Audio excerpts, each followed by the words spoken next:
Okay. So good morning, everyone. Today we have the pleasure of having Dr. Schulman as our speaker for the Academic Job Search Series.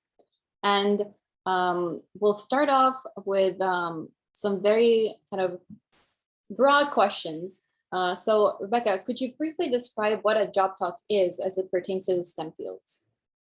Sure. So typically in applying for a position as a professor, assistant professor, associate professor, and often usually at a research focused university, part of the interview will involve communicating to the faculty and often also to the students and other members of the university community a little about your research. So that consists of your research accomplishments, and also a little bit about your research vision. So I guess this is a sort of formal way to teach people about what it is that you do research-wise, although it also has the side, I guess, sort of also introduces the community to your ability to deliver a lecture, to communicate. And so it has sort of many other values as part of the interview process.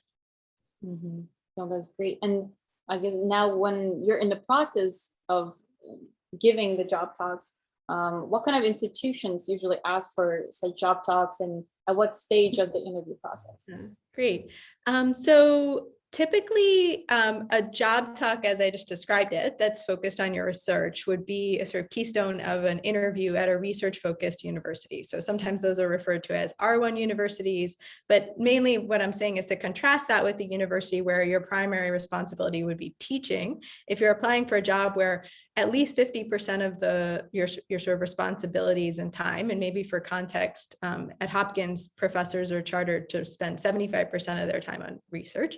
That in that context, the job talk is that the job talk, as I've described it, is going to be part of the sort of big part of your interview. And when I say interview, that's typically going to be an in-person interview stage. So there may be stages before this, but one sort of the first, any application process, you have to submit an application as almost all the time as a faculty. So that would be maybe, if we call that the first stage of an interview.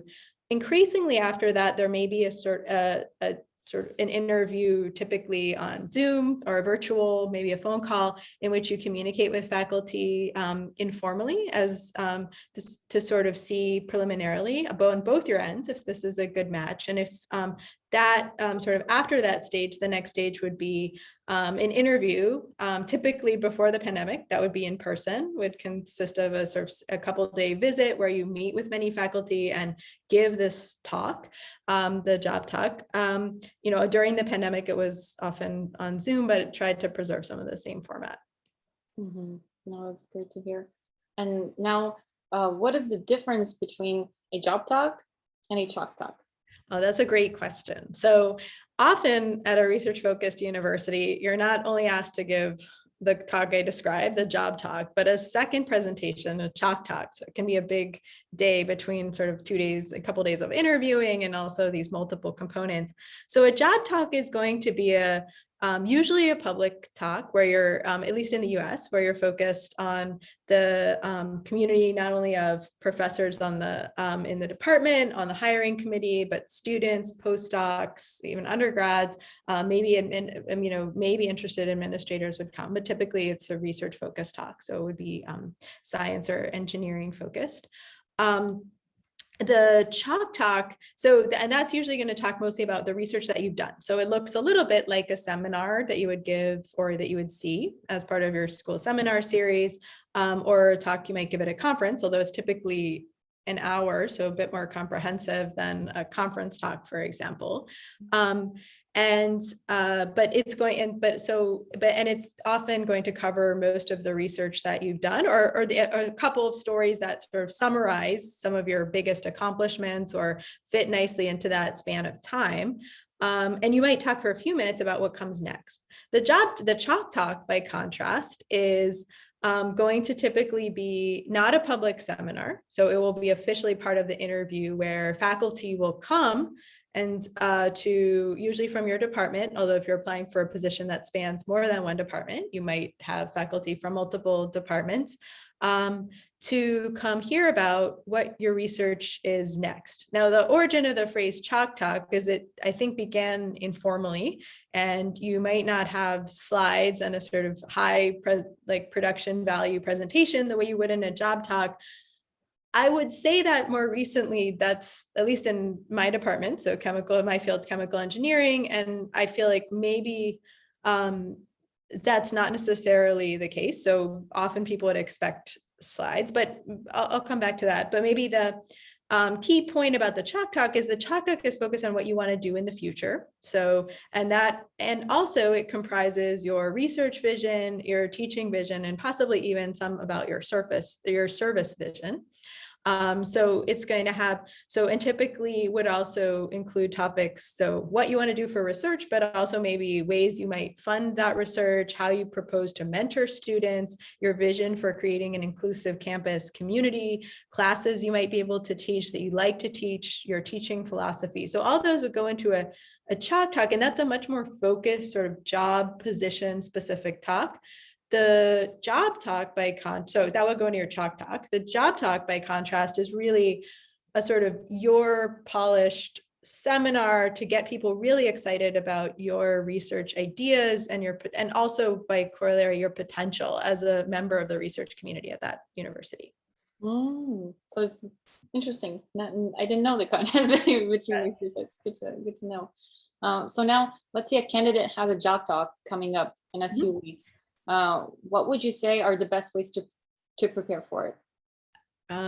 Good. Okay. So I guess I would say that you've already been preparing in advance of a few weeks by giving talks. And if you haven't, so if you have also more than a few weeks, you can start thinking about this. But so I guess I'll say that, that having practiced your presentation up until this presentations up until this point, you can think about, for example, I would certainly say you want to start early planning a talk, because it's a challenging talk to present. I think for many people, it is a research talk, but because the way that your audience is a bit different than you might be used to. It's going to be broader. So it's going to include people from from the department that you prospectively might work in. And generally, like, for example, if you're a physicist, if you're a particle physicist, maybe there'll be biophysicists in the audience, or, or solid state,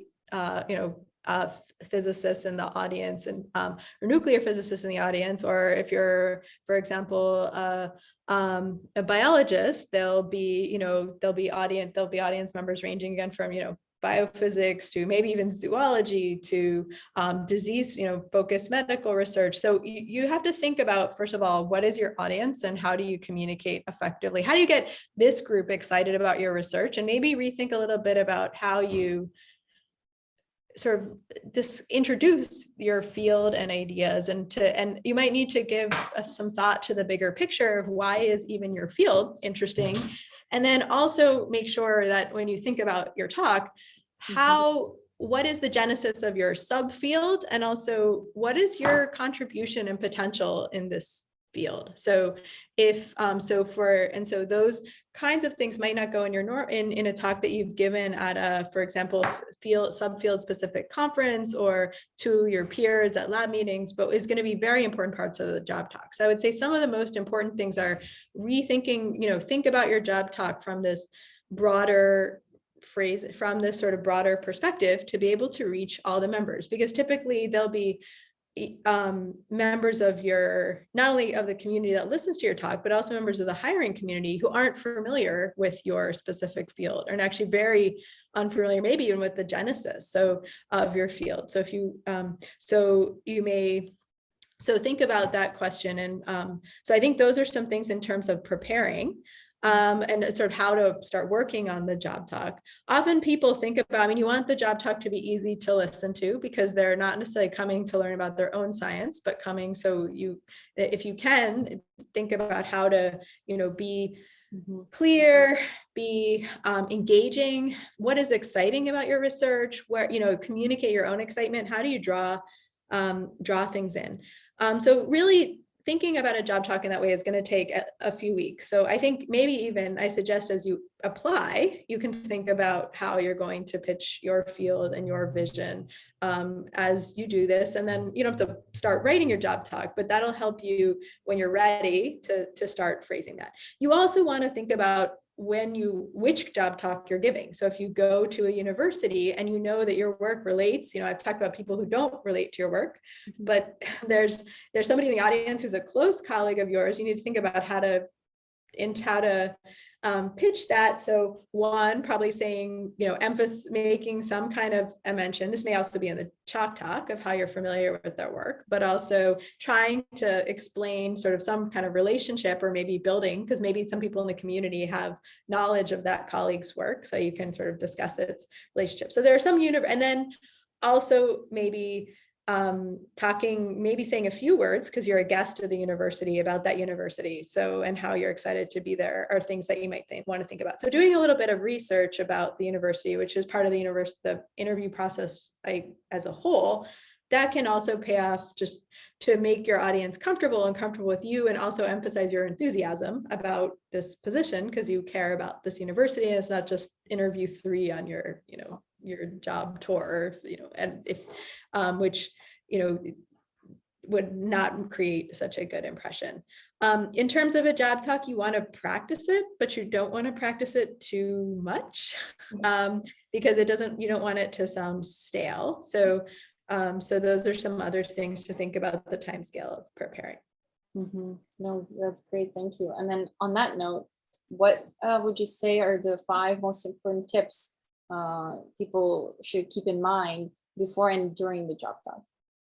Yeah, I guess I think I probably already stated a bunch of those, but I think the biggest and most important one is to really sort of start with the purpose of the talk in mind, and part of that purpose is the audience. So what are you trying to communicate? So you are trying to communicate your research, but also, your record of accomplishment, that your research area is exciting, and that there's so much more to do in this area that is building from what you've done that you have the potential to do. So that's really framing your talk around what you hope to accomplish with that talk, I think is probably the most important piece of advice that I can recommend sort of universally for everyone. I guess I mentioned the idea that you want to practice your talk and make sure it is polished and clear and doesn't have typos, or it doesn't have to be beautiful and perfect, but it shouldn't look sloppy. It should look like you really put effort into it.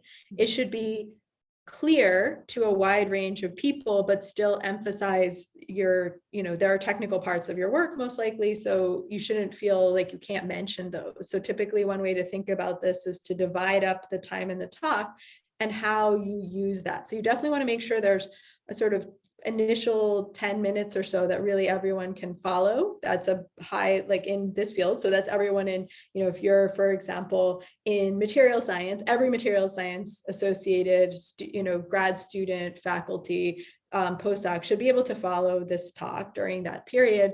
And then maybe there are a few periods in the talk where you're mentioning specific information. You should use jargon only when you need to, but you can go into, oh, here's my spectra, and you can see these peaks, and you can say, well, this peak, usually means this to the community, but you can make sure you don't want to shy away from communicating this, the specific technical information that's important, although you want to avoid overwhelming the audience with tons of data. You want to give the impression there's lots of it if they read your papers, but not that you're going to show all of it to them. So thinking about that pacing is important. Practicing it on with some people who are a community of people who are a little different than yourself. So if you can find some colleagues who are also applying for jobs, who aren't necessarily maybe in your department, but not in your group, that's a great way. So for you guys, there's a sort of mutual benefit, but also typically students who may want to be a faculty member later might be willing to listen to your talk. Probably your mom, not the best choice, because that's too, maybe, I mean, depending if your mom is also a material scientist, great, maybe, but if she's like a, high-powered lawyer, maybe not, right? So I'll say your dad, any relative, maybe not, so friends, maybe, depending. So, but I think so in that sense, so you want to practice the talk, but as I said, don't practice it too much such that it's stale. Like if you have some jokes, they have to sound spontaneous, or that's going to come off badly.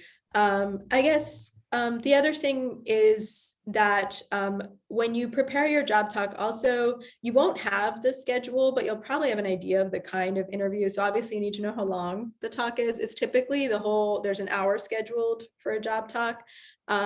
But I guess first, don't make it an hour because you want to leave time for questions. And honestly, a good job talk will have time. And I would say you should aim, if it's an hour, for, I'd say 45 to 50 minutes is a good time. Try to practice it so that you don't finish like super fast. But also make it short enough that if you are in front of an audience and want to really communicate, or people ask you in the middle, you're not rushed at the end, right? So those are important points to be thinking about, our timing and pacing, that this is an experience, and increasingly getting people to pay attention for an hour is a challenge. So face it in this way. I think the last one though is, don't panic about this talk. So at this point, you're not going to write 2 more papers that you're going to include in the talk. You are already invited for an interview, so they already think you're great. So they want to hear more. So approach it this way, that they want to hear, that the university wants to hear more about your work and wants to get excited, and that you are ready to give this talk, and that you are accomplished, and that you have what it takes to do this, and focus on this. If you start thinking about the bigger question of whether you're going to get the job or all these other pieces, it will be difficult. For just, come and share what you are, because the university is already excited about you. No, that's great. Thank you. And that leads us perfectly into the next question. When you mentioned that the talk should not take up the whole hour, should leave time for the questions. Yeah. So how does one answer job talk questions effectively? Yeah, so that will depend, of course, on the question. But let's start with the typical curiosity-driven question that an audience member has. I don't think there's too much. I think you should approach it the way you would at a seminar that you would give in another context, or approach such a question at a conference. So you want to listen carefully to the question. If you're not sure of the answer, take a breath. But the job talk questions, I would say, approach it as if it's a question at a research talk, not a quiz. I've never seen somebody give sort of gotcha questions. I feel like one thing is just don't overthink this a little bit. So clearly try to make sure you understand the question, try to give a thoughtful answer. It's completely fine to say, I don't know.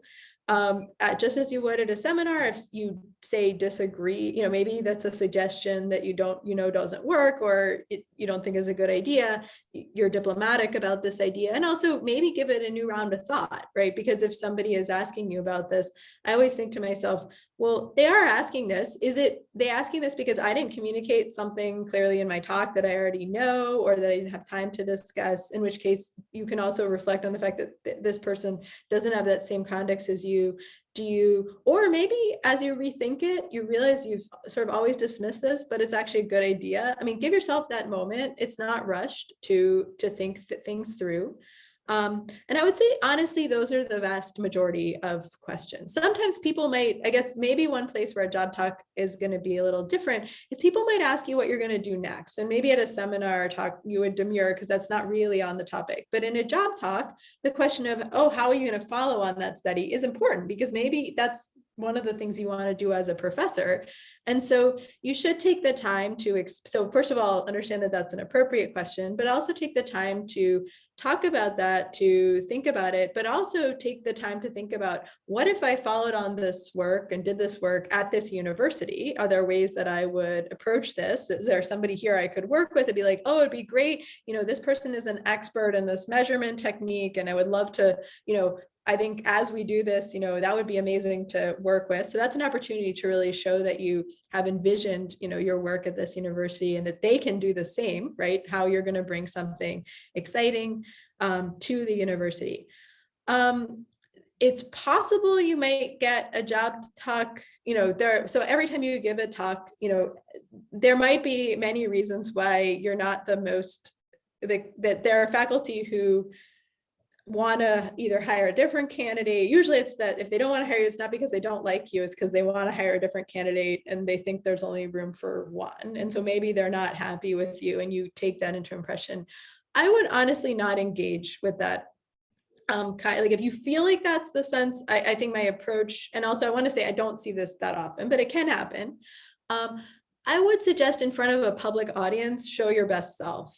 Really don't engage with that. Really think about the question, follow the same script. Think about the question as an honest question.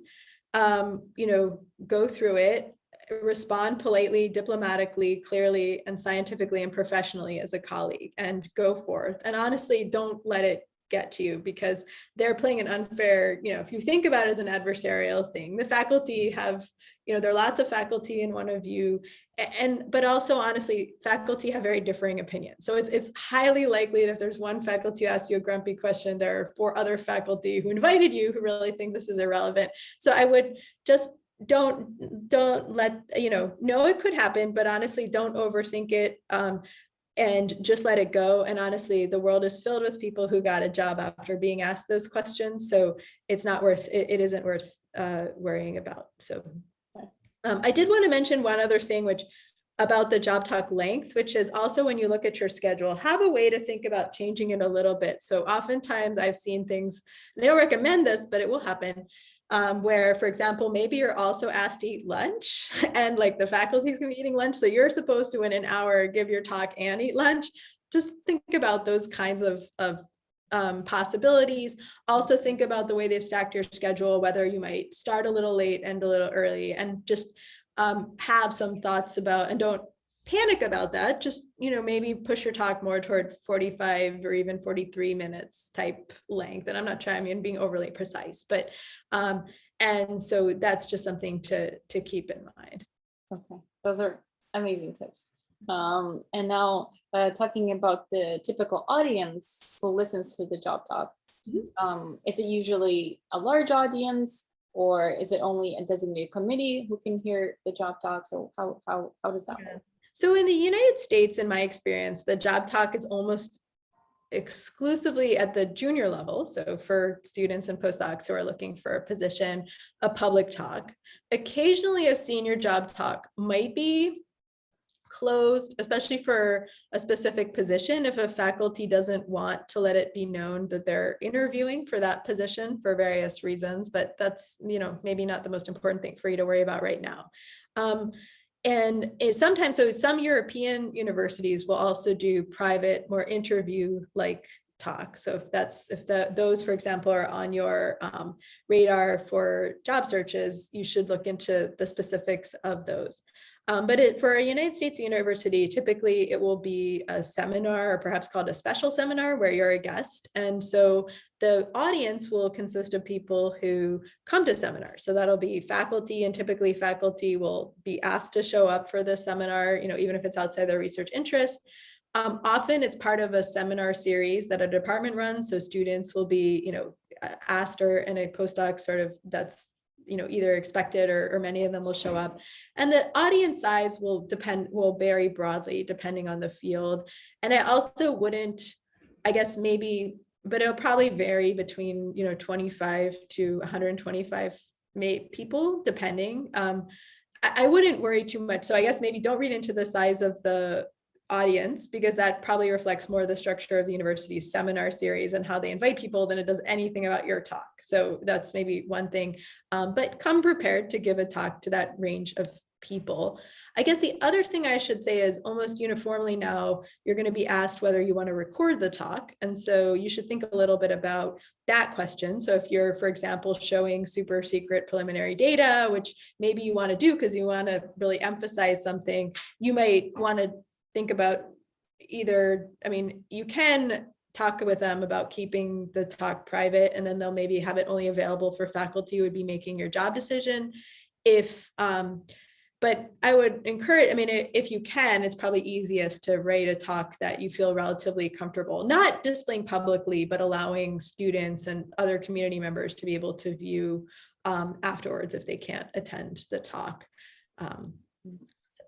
Okay. But also, if you're going to give a live demo or something like that, then you should also make sure they know, just consider that your talk will be recorded.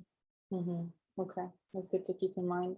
And now we touched on how long the job talk should be, so we know that. And now knowing that there's a lot of things to talk about during the job talk, so how does one decide what the content of the job? That's a great question. I mean, I try to give I guess I've already talked a little bit about sort of length and pacing. So as I said, you also want a mix of sort of big picture and small picture to get the people outside the field excited, and then to also give some meat to the people who are in your field and really know the details to get them excited. But also, and then you probably want to end on sort of a broader note that's really talking about the research vision that, again, everyone can follow. And so there are a lot of pieces to put together. I think one of the ways to think about the big picture and your job talk is also maybe, I mean, you've already written your research statement. So you already pitched your field to exactly this audience. What did you say and why is it important? So maybe that's the same thing you've been giving at your talks. But if you went through and made a pitch for that, that's a good place to start to think about how to introduce your work. I guess in terms of what research do you put in your talk? So, you're doing super great. You published 18 papers, obviously you're not going to go through all 18. So how do you decide what to do? There are different schools and it will work for different people. I think some of the things that you want to do is you want to make sure that you tell include in your job talk two kinds of research. One is the best thing that you've ever done, right? The most exciting, the thing that you think sort of shows your best side as a scientist, whether it be something that had a huge impact, something that was really technically difficult, something that was really important, something that you're famous for if you think that's the case. So make sure that you cover that story as part of your job talk. You also want to make sure you cover research that you're doing or have done that really leads into your ability to do your work that you're going to discuss in your job talk. So your talk. So even if it's sort of the beginnings of something, that you want to make sure that that's in there so they know that you know how to do this technique. I guess also they're going to want to know the university is going to want to know a little bit about what you're doing right now. And I would say the closer to right now it is, the more important it is to include then further back, right? So I think you want to make sure to slant your talk toward, certainly if you did only talk about what you did as a grad student and you're a second year postdoc, you may think that's the job talk because your second year, you're not ready to talk about, like, that story isn't quite ready. Don't do that. You need at least 15, you need some port now 15, I would say 15 slides. I don't know, but you need to tell that story of why you chose this postdoc and why this is an amazing project, even if it's not all the way there yet. So that's, I think, an important point to make. I guess so then how also, you may also want to say, but I've written 18 papers and I'm now going to talk about 2. What about those other 16? So there are a couple of things that you can do. So don't put your CV on the talk, please, but you can say maybe graphically, I've worked in these other 3 or 4 areas, and you've probably seen professors do this in seminars, and they can have some citations under them and sort of a slide or 2. You could briefly talk about ones, so you could do a little bit of a highlight. So if something's related, say, in other work, I did this, and cover that work in one or 2 slides. If, your work is fitting together, like building on something, you can certainly tell that story, right? And that's actually good, right? It sort of shows how that how to put together a research program that's bigger than a paper, and hopefully big, it comprises a body of work involving multiple students and multiple papers that, that are building on one another. So that's a way to do this. And I think if you're going to talk about some other things, like say I do some other things, I would suggest you start with that at the beginning, like as a, big picture, say, I'm really interested in all these areas, and show a little bit, and then go into your deep dives, maybe toward the end, if you start mentioning your vision, that's one other place. Don't go into any, but remind the audience or say, I've also done this thing, which means I can work on this. So for example, your proposed research, which you should have a couple of slides on at the end, sort of to tease the audience who will see your job talk and also help the students understand the big picture. Like, do you want to, work with E. coli, or do you want to, work with like platinum catalysts, or, something about, and then what is the big problem that you'll solve in doing this? You're going to, really interested in addressing foodborne illness or, energy efficiency, some specific type of energy efficiency problem. You could sort of mention as an aside verbally that you've also worked on this with so-and-so professor, and that, you're really excited to be able to, build on that in some way. So I think those are some other things to think about, but really your job talk, the committee has your CV. So the job talk is a story, and you can definitely remind the sort of drop plot hints at different points, but don't list what you've had to say. Okay. Or everything that you've done, rather. It's a great advice, not because they have your CV. You shouldn't talk everything about it. It's really hard because I know you're rightly proud of all your accomplishments, not to talk about all of them, but really, as I said, view it like a story and remember that the committee has your CV. Mm-hmm. Great. Great. And so we're now coming towards the end of our talk today. And what would be your general advice for those students in STEM fields preparing to apply for academic positions?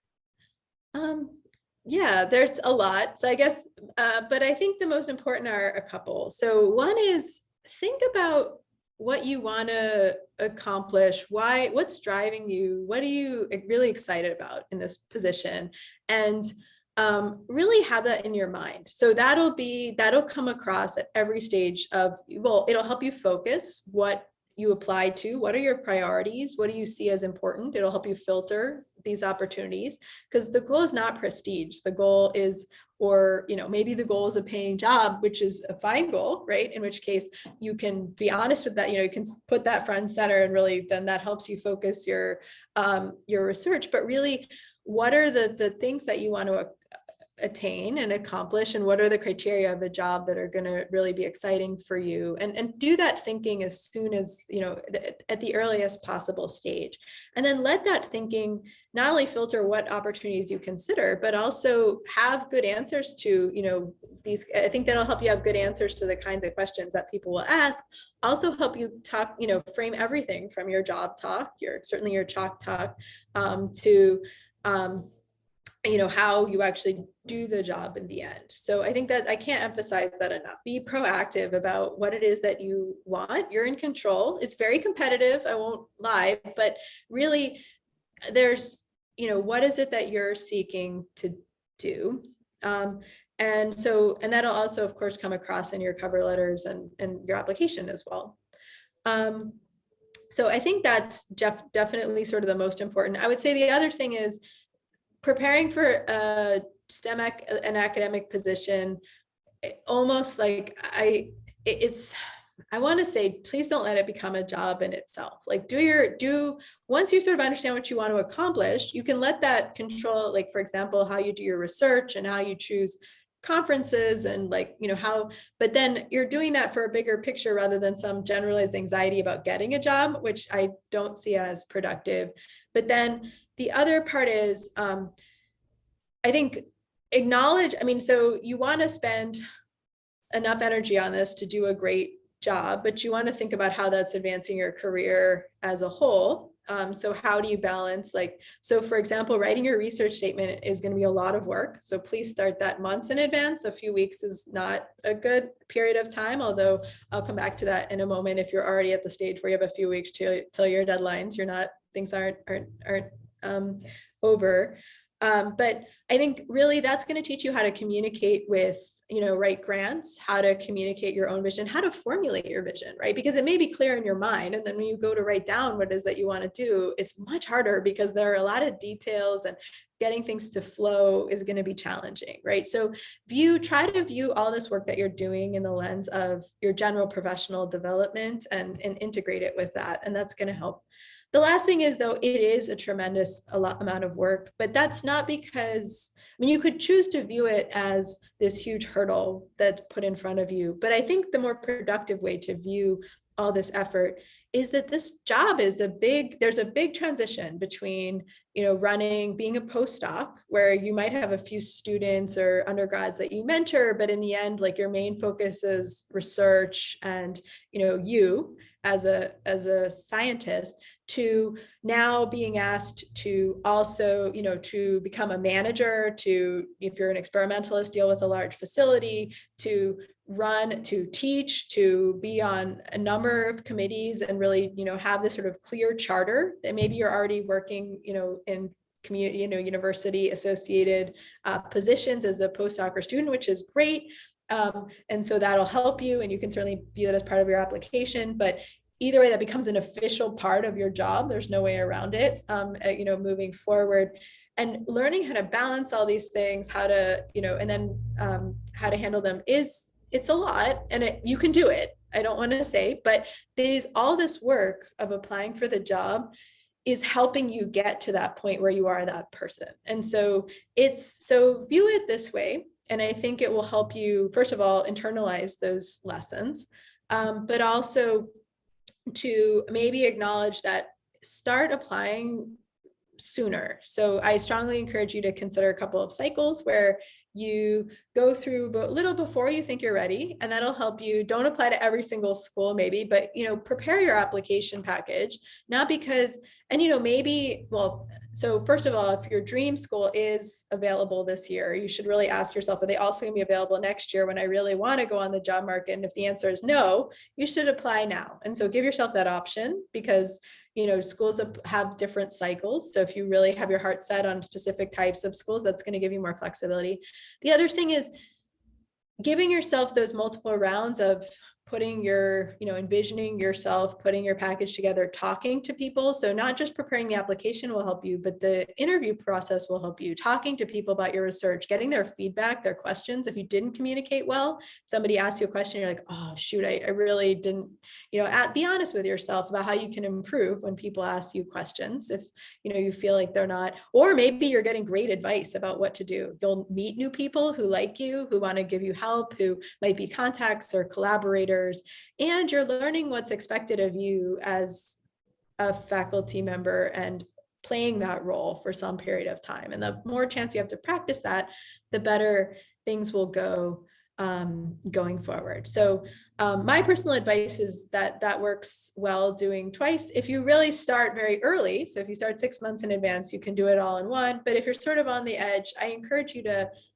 maybe don't even send in your application, but do start writing it, thinking about it, putting it together, considering who's going to be in your letter, and also what you want to do and how you're going to do it. And I think that that's really a great way to make sure that to be really give yourself all the opportunities to be a super amazing success. Yeah, no, that's amazing. Thank you so much. Practice makes perfect, right? As we all know. So yeah. Although I guess what I want to say is it's not, I can view it as practice, but I also view it as think of also an interview is scary and applying is scary, but it's an incredible growth opportunity just to really to be part of your community for the future. Yeah, exactly. It's kind of a period of growth for everyone. Great. Thank you so much, Rebecca. This has been super helpful. Thank you for being in our series as a speaker today. And I hope you have a great day. Thank you so much for the opportunity.